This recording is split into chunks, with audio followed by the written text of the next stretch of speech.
views and opinions expressed in this program are those of the participants and do not necessarily reflect the views of Bronxnet or the program underwriters.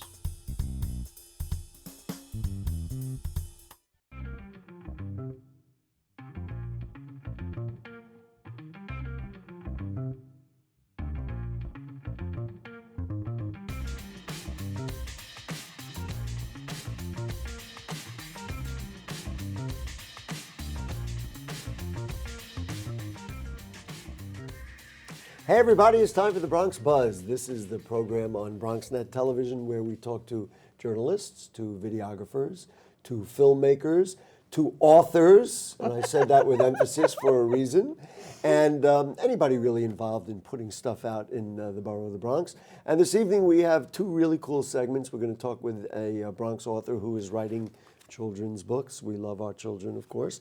And also in the second segment, we're going to talk about those guys who do that 48-hour film challenge, which is now over because it doesn't take long to do 48 hours.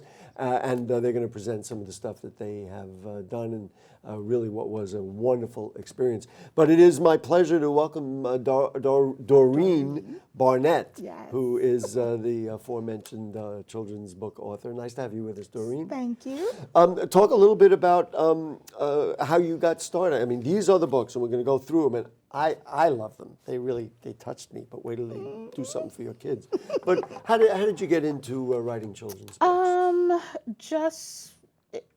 Since 2011, I decided to do something new, and I was looking forward for my retirement, so I decided to write books. Did you have a background in writing? I mean, was that part of your professional expertise or anything like that? No, because I work in a clinic, a New York Presbyterian.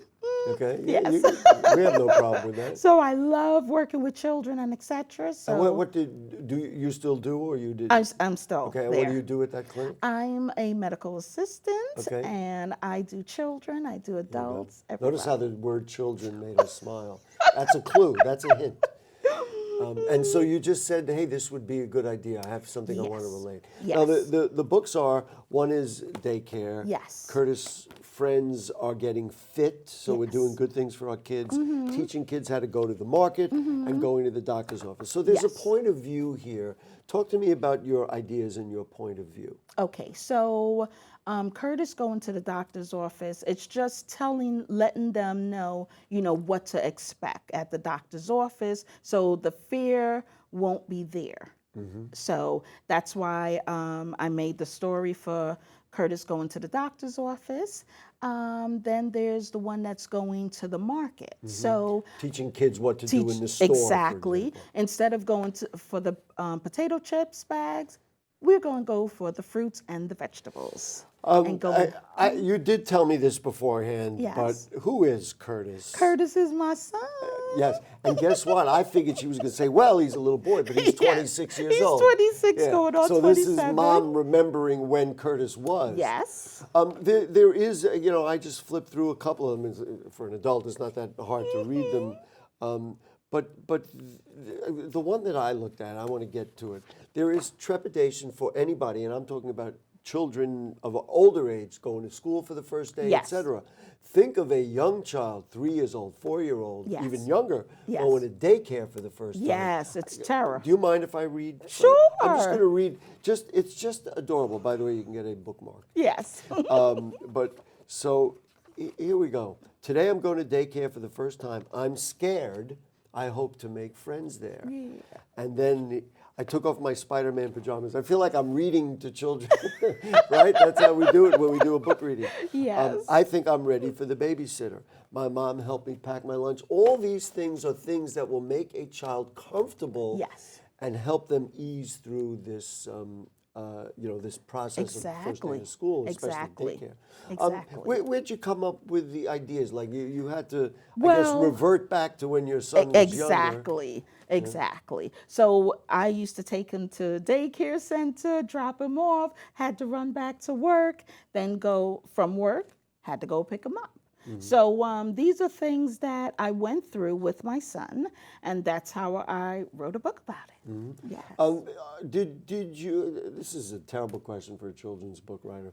Did you agonize over in other words, like all the wording, or was it the kind of thing because you're a mother, because you understand it, that it just kind of flowed and things made sense? So it just flowed through and also on my job, I also have young mothers, and they're going through terror, like, what should I do? How do I do it? How do I tell my child about going to the doctor? Exactly. For example. Exactly. So it's just more of an ease. Everything is just easy. We were talking just before the show about publishing and publishing books, and certainly how they've changed. These are self-published, or you got a publisher to work with? I got a publisher. I would really like, especially because we want to, of course, encourage people to write and create, and certainly for children. Yes. Talk to me about the process of making that happen, especially, she just frowned, she's like, oh, you don't want to know.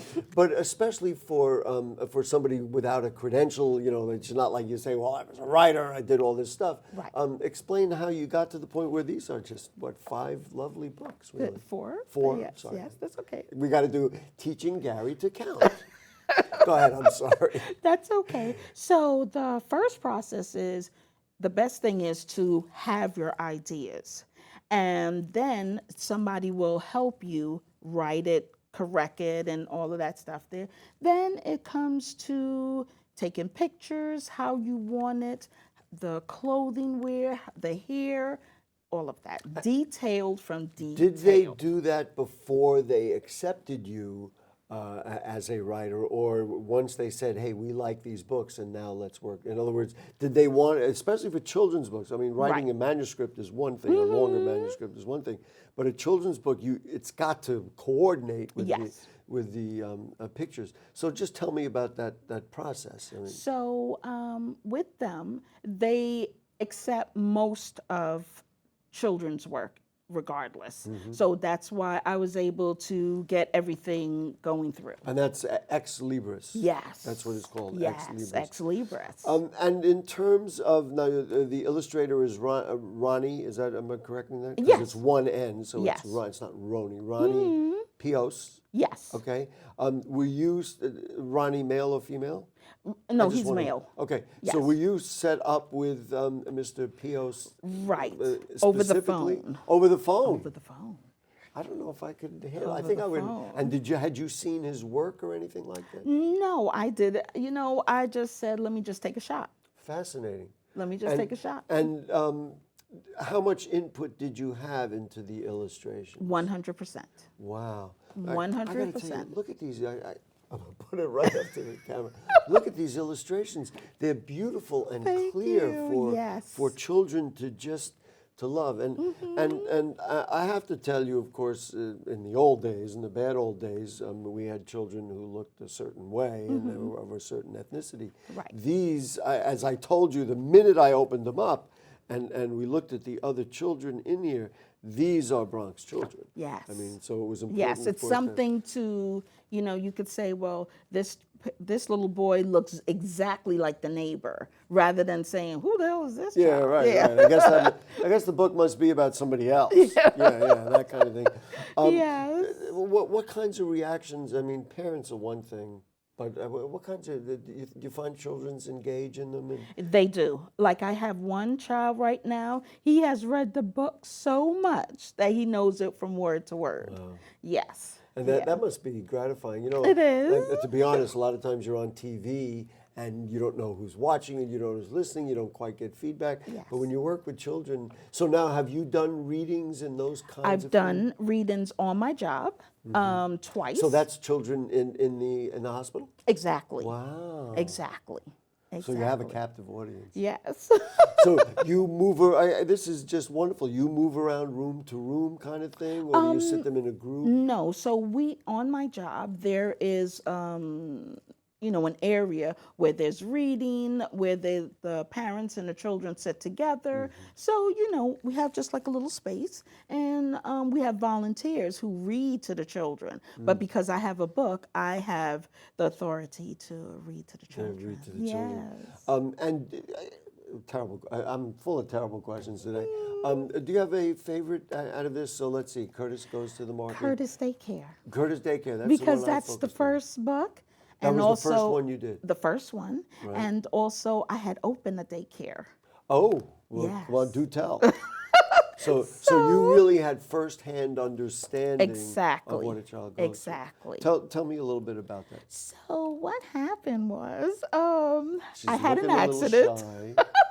I had a little accident. Like Got a little car s- accident? No, it was a slip and fall Oh, okay. in a restaurant. So I got my money and I opened up a daycare center. Oh, wow. Isn't that wonderful? Is it still alive? No, it's not. Okay. But you must have learned a lot Yes. from doing it. Yeah. Aside Yeah. from the Yes. legality of opening a daycare center. And my mother had opened up a daycare with about 15 children. Right. Yes, so they're all grown and everything. And so, what's that? A bee. Oh, a bee. There was a fly.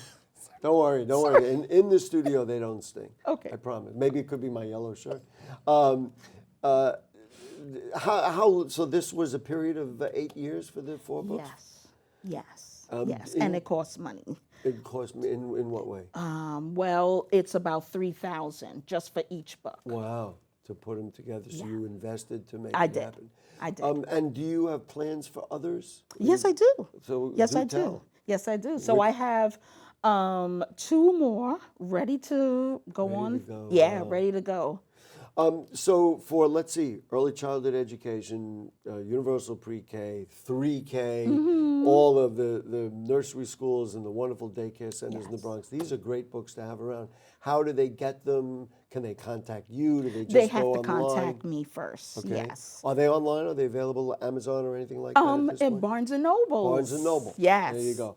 Okay, so let's just review age group. It's 2 to up to 5? 5. Up to yeah, 5. up to 5. Yes. All right, so there's Curtis Goes to the Market, Yes. which is this one. Yes. There is Curtis Daycare, which is this one. Oh. And I have to tell you, the photographs are just like, it's like what not to love. Oh, yeah, they're putting them up on the screen right now. Okay. Curtis and Friends are getting fit. So how long is it going to take you to put out the next group or series? I don't know. Do you feel like you have them down and they're ready to go? Yes. Wow. Yes. So I'm ready. So now has Mr. Rios Pios, excuse me, Well, started working on it? each of them have their own illustration. So it's not only him. I see. So there may be Right. others. I just picked up Right. one. All right. Listen, Doreen, thank you for taking care of our children.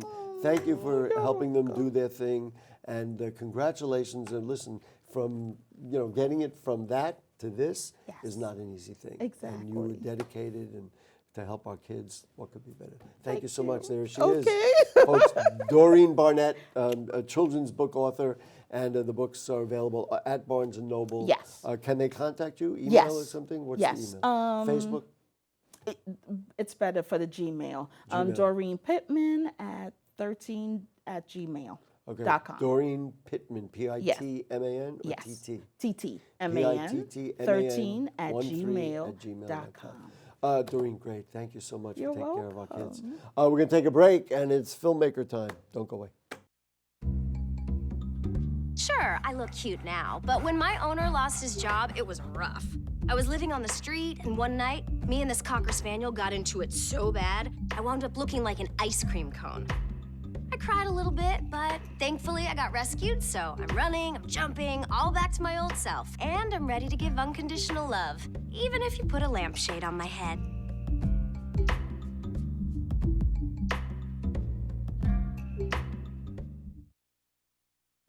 It's not always easy being a dad. Do you have panda asthma too? Does that run in the family? This is the home of the most priceless kung fu artifacts. But when you make an effort, Dad, we're not supposed to touch anything. Oh, sorry. Go along, son. it's always worth it. Whoa, master! The smallest moments can have the biggest impact on a child's life. Take time to be a dad today. I am gonna get you. I'm gonna get you. Call 877-4DAD-411 or visit fatherhood.gov to learn more. You know what, guys? There's a lot of tree branches and dry brush over here. We should probably move the bonfire over there.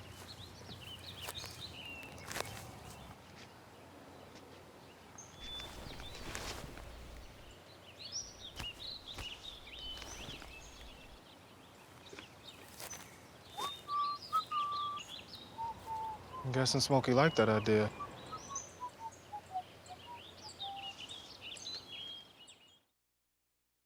Hey, it's Ava, and this is Tess from Vivo's Do It Yourselfie, where we recreate the hottest looks from today's biggest music videos. After cleaning out our closet, we have a lot of clothes we don't wear anymore. Like this old t-shirt. It's not garbage, it's actually a brand new rug.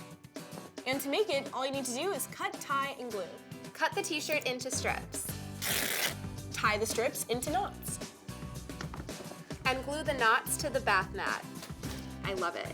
Give your garbage another life. And recycle.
Okay, back with you on the Bronx Buzz, and we really had a lot of fun talking about children's books. We're going to switch gears right now and talk to the co-founders, or two of the four co-founders, of the first ever Bronx 48-Hour Film Challenge. Now, if you were with us last week, we presented the winners of the film challenge, and they showed us a clip of something that was, frankly, plain scary.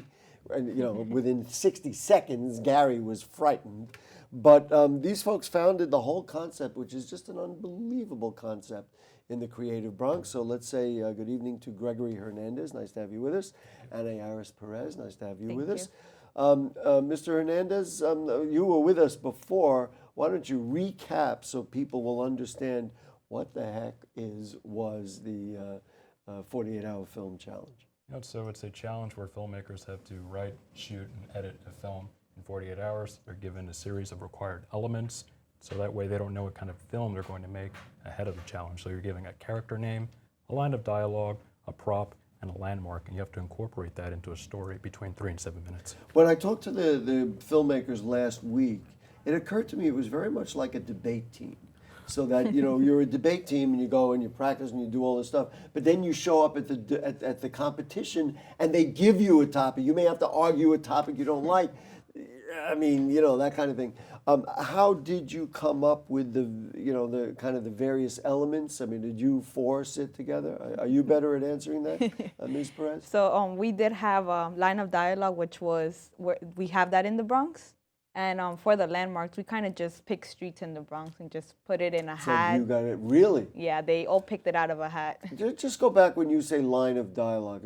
Explain what that means. So every film had to have a line of dialogue to make sure that they were all... Oh, a line that... Yes. They have that in the Bronx. Character name was Variety. Was what? Variety. Variety. Yeah, every film butchered it, though. I see. What else? You want to give the background on that name? Variety? Oh, sure, go ahead. I don't know if he might see this, but I went to high school with him, so he has no idea that I borrowed his name for this. That's okay. He'll find out. But it just kind of like came to us. I'm like, let's try to make it difficult. Like, it's going to be interesting how everybody's going to butcher the name. So how many teams came in? We started off with 11 teams, and only 6 of them completed films. Completed. So you had, now were you allowed to have teams of any number of people? Do they have to be 2, 3, 4, 5, or 10? I mean, however many. Whatever you members, needed to get it yes. done. It was up to you, like how many actors, actresses. Whatever you wanted to do. Were you surprised? How do you view that 11? Do you view that 11 like, wow, we got 11, or gee, we thought we'd get 20 or 25? How do you view that? 11, I think, was a pretty great number. I think it's a pretty strong number. Pretty strong number. I was kind of like surprised at like how many people showed up, and it was an older crowd too, like a much older crowd. I was expecting a younger crowd, and it was almost like older crowd, and yeah. Well, you know, this is just a terrible question. what do you consider an older crowd in Older terms crowd, of like, age? I think 20s, 25. 30s, 40s, 50s, 60s? 25 and up. 25 Yes. and up. I think, Younger crowd, I was expecting students. I'm going to bounce this off Greg in a second. I think you would have to have a younger group is generally not going to be able to get it together and have a crew, because you got to have an organization together to do this, right? So talk to me a little bit about the creativity that's out there. I mean, in order to launch this, you had to, in your mind, say, the Bronx has a lot of creative people that don't have a chance, right? Am I making the right assumption? Well, yeah, we always want to create another space. So we know we have two film festivals here in the Bronx, the Bronx International Film Festival and one at Lehman. And we know we have colleges and universities and high schools as well, nonprofits. But we wanted to create a challenge that really gave the opportunity to filmmakers to hone their technical skills, the craft. So we were hoping, we'd get a various range of all participants in terms of age. Yeah, we wanted to create another space. In terms of objective, okay, so you did it. Was there any money involved? Was there entrance fees or anything like that? Or for you, did you have to raise money? I'm just curious. It's not. So it's our first year doing it. The entry fees were free.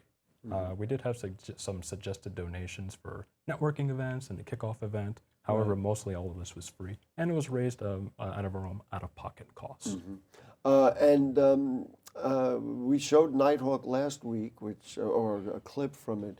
How would you? And I'm going to give you both a chance to weigh in. We'll start with you, Mr. Hernandez. How would you evaluate what you saw? Were you like, well, I guess in 48 hours you can't make much, or were you like, wow, this is unbelievable, or somewhere in between? Wow, this is unbelievable. Really? Because having competed at one a 48-hour film challenge 3 times, I know how hard it is to work together as a team. Just seeing the completed films, seeing all of the work that goes into it, I'm like mind-boggling. Mind-boggling. Yeah. And in most cases, I mean, everybody, they have to have their own edit facilities. They have to have actors. Let me ask you the same question, and then we're going to ask you each about favorites. What did you think? What did you think of the output? Very impressed. I've never myself competed in a 48 film challenge. Well, who could do it in 48 hours? I can barely do a TV show every week.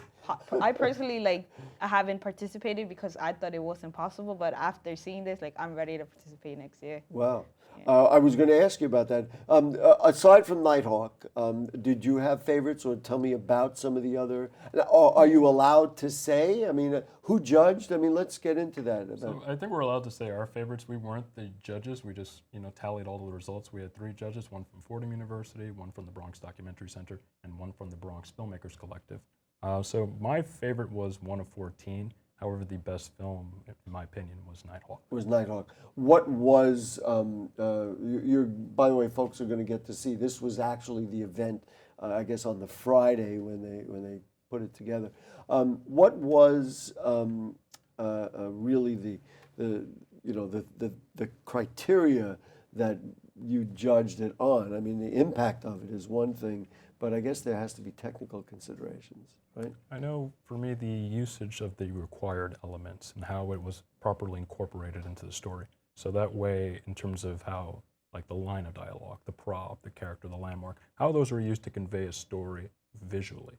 That's what I really want to. But obviously, technically, audio is important. The cinematography is important. The acting is important. Those are all of those ingredients that come together to make a great film. But it really was the required elements. Right. Ms. Perez, let's just talk a little bit about the filmmakers themselves. Why would, it's a terrible question, why would somebody participate in this? In other words, what does a filmmaker get out of it? I'm going to add one thing to whatever you say, but I'm curious what your thoughts are. I think at least for me, it's adrenaline. I think for a Just lot of them, the rush of doing this yes, thing. Exactly, just challenging yourself, and that's the whole point, just bringing Bronx creatives to really just challenge themselves and do it in 48 hours. What can you do in 48 hours? Obviously I talk to a lot of people in the Bronx every week, and I talk to artists and filmmakers and all different kinds. I'm always amazed at the level of energy that people in the Bronx have for creativity. This had to be the shining example of it. They wanted to just come in and make stuff. Were the films about the Bronx specifically? Was that the biggest character in our film is the Bronx? Is that what happened? Well, we had different genres. We had comedy, drama, action. Okay. Silent, but were we they had a silent drama, film. action in the Bronx? Or did They were people- all in the Bronx. Right, because you That had to was- yeah, use we scenery had, in the Bronx. required landmarks, so it was all in the Wow. Bronx. It had to be filmed. You mentioned, both of you mentioned beforehand that you dabble in filmmaking. Were you like disappointed, like, gee, we didn't enter, or would you want to do it? Oh, I'm definitely ready. Like, Oh, she's ready, but he's shaking his head. No, we don't want to do that. Now, so let's. I don't know who's ready to talk about the future. This was a good first start. It certainly seems from what you're saying. What happens next? I mean, you're going to do it again? Are we waiting a year? I'm ready to start next month. I love this concept. We definitely want it to be an annual event. An annual event? Right now, we're going to have a meeting to discuss next steps. We want to increase the number of partners we have, allocate funds for sponsors, and also apply for fiscal sponsorship so we can accept more donations. What ultimately happens to the films? I mean, frankly, we saw the clip of Nighthawk. I'd like to see all the films. You're going to have a festival or something? We had the screening, and we told all the filmmakers, especially at the screening and the kickoff, that please distribute your films, get them out there. If you think they merit awards, submit them to festivals. We also had Bronxnet. One of the people from Bronxnet, they're talking about, hey, we'd love to screen your films. We'd like to distribute them. Why So wouldn't definitely we encourage people, get your films out there. Right. I was going to say, we have the opportunity here. We love bringing filmmakers. You could certainly tell them, come on the Bronx Buzz. If anybody has questions about it, wants input, wants to find out about the next years, who do they call? What do they do? Yep, so you can follow us on social media. We're on Okay. Facebook and Instagram. Which is under the BX first Film. Bronx 48-hour film. What is it? BX Film 48. BX Film 48. It's just such a great exercise to make people do that. What among the things that the filmmakers told us when they were here last week was it made us better filmmakers. Which is of course where you push the envelope. Great, congratulations. Thank you so much for having us. Gregory Hernandez. Thank you. Thank you for Ayaris having Perez. Thank you so much. And guess what? It's the end of our show for this evening. We will see you next week on the Bronx Buzz. And Monday night on Bronx Talk, we will be talking about 9/11 first responders who are still fighting over getting the proper care. So that will be that issue we will deal with on Bronx Talk Monday night at 9 o'clock. We'll see you. Good night. Keep buzzing. I'm wearing yellow, right?